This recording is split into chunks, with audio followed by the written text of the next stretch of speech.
Semifinal monster action from the Omni in Atlanta. Stay tuned. Wire to determine the world champion of monster truck racing in 1989 on the TNT Monster Truck Challenge. This is David Morris, the rookie, on his way to becoming the world champion. But this semifinal round matchup had him paired off with a guy he really wants to beat, the Gravedigger, the fan favorite out of Chesapeake, Virginia. Dennis Anderson's popular truck went head-to-head with Equalizer in the semifinal round at Atlanta.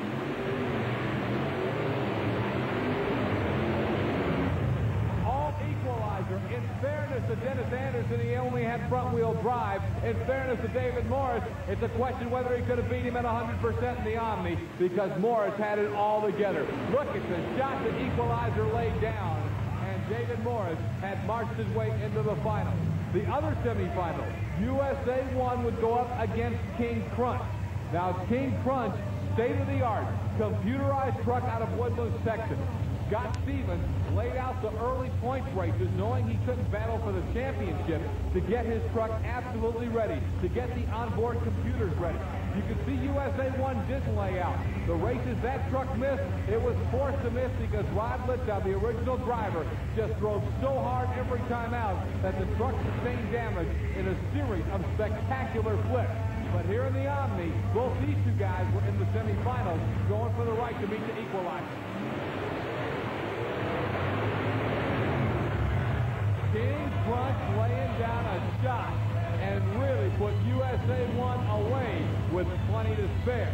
The win, however, did not come without King Crunch sustaining some damage as he dropped the drive shaft. That's something that's fixable sometimes. USA 1 was out for the day, and really for USA 1, the latter stages of 1989 were a training ground for Steve Wilkie to learn the truck and get ready for 1990. Kevin Ford, the crew chief on Scott Stevens' King Crunch, knew a lot of work had to be done back in the pit to see if they could get King Crunch ready for a championship Monster Smash showdown against the Equalizer. Well, we'll see if King Crunch can get ready to come back in the final, or if maybe USA 1 will get one more opportunity. But before we do, we thought this would be a great opportunity on ESPN to take a look at one of the most awesome sights in all of motorsport, the very popular paint job on the Gravedigger. Worldwide, he's become a fan favorite, and one of the reasons, the paint of the Gravedigger.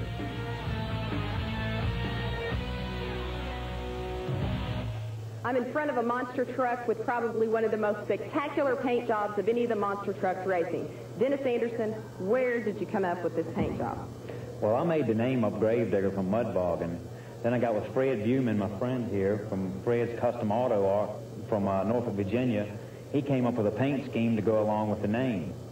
And Fred can kind of take over from there because he came up with the artwork, and I really disagreed with him at first. He talked me into it. He laid the paint job on the truck, and I had to live with it, but it looked super good when it got through. Fred, where did you get this idea? How did it come together? Years of reading Mystery Mansion magazine, Haunted House, Creeper, all the nice little comic books your mommy doesn't want you to touch. The whole idea has come from there.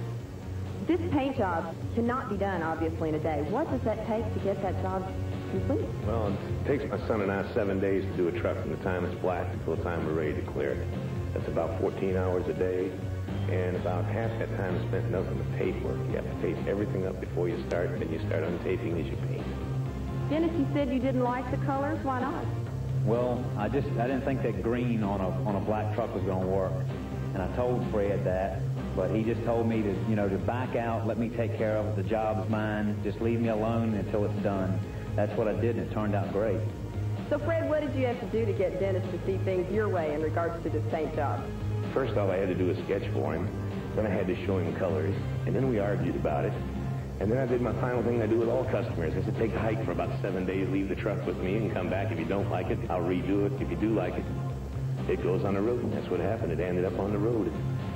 The biggest part of the Gravedigger image, of course, is Dennis Anderson's bonsai driving style and the name itself. But there is no doubt that paint job is the most popular in any form of motorsports worldwide.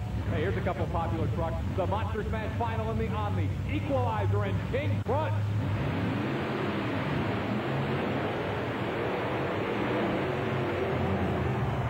Incredible shot by Scott Stevens in King Crunch, considering he had only He stayed with the equalizer. And as they crossed that finish line, nobody in the Omni knew for sure who was the winner. Well, Scott, we're waiting to find out the win. Come on over here, Crash. You guys did something a lot of people didn't expect. You were hurt, rear-wheel drive only, but you ran a super race out there. Yeah, actually, four-wheel drive makes you bounce a little in here, because when you come down off that hill, you're planting your suspension real hard. And we talked it over, and we knew that we could run a hard pass. This was the worst lane all night if you had four-wheel drive, but in two-wheel drive, if we moved over to the far left on the start, there wasn't no bumps there, and we knew we could drive out of it. And I seen Dave didn't get off the line real good, so we tried. I don't know if we equalizer won. Okay, well, let's receive word. He did well. Congratulations to you. Crash, you did a fine job. There had to be a lot of thought go into that decision. A lot of people would not have run a truck hard at all. Yeah, we thought about it when we were out there trying to fix it. I had another shaft, but I didn't have a U-joint. I could have put the shaft in with a bad U-joint, but I was scared it was going to come out like that one did and try to flip him over. So we just said, take it out, go out there, just try to go over the hill easy and then mash the gas and try to keep the truck level. It worked. You guys work real good together. All right, thank you. Let's take a look at the replay to see just how close the final was. Now, the Equalizer Chevrolet, the King Crunch GMC, side by side in the Monster Smash final. And you'll see here on the videotape, as they come across that finish line, a wheel, all the difference there was between Equalizer and King Crunch. That earned David Morris and the Equalizer the winner's silver flag, but he thinks the flag is bad luck. Well, David Morris, this championship is getting closer and closer. Are you sure you don't want this flag? I don't want it, Army. That flag is a jinx to me.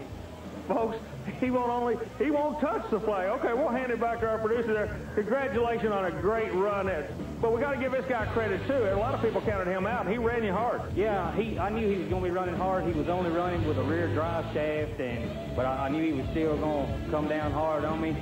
We got problems with our motor. I think we busted a head on the motor.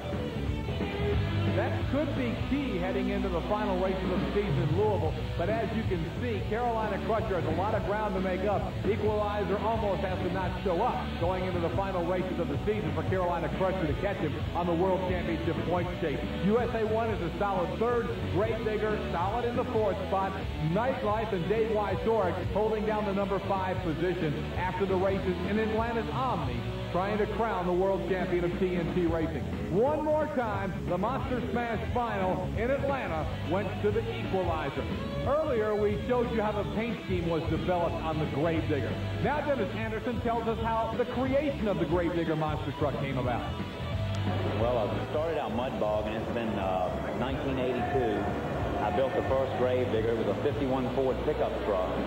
Had small tires on it. They were big compared to everybody else's then, but compared to what I have now, they're really itty-bitty tires. But anyway, I started out mud bogging, and I was dominating in the mud and kept winning, and everybody was out as far as my competitor guys that built mud bog rigs. They were out to get the Gravedigger. So really, the guys at home chased me to where I am today. Well, I made the name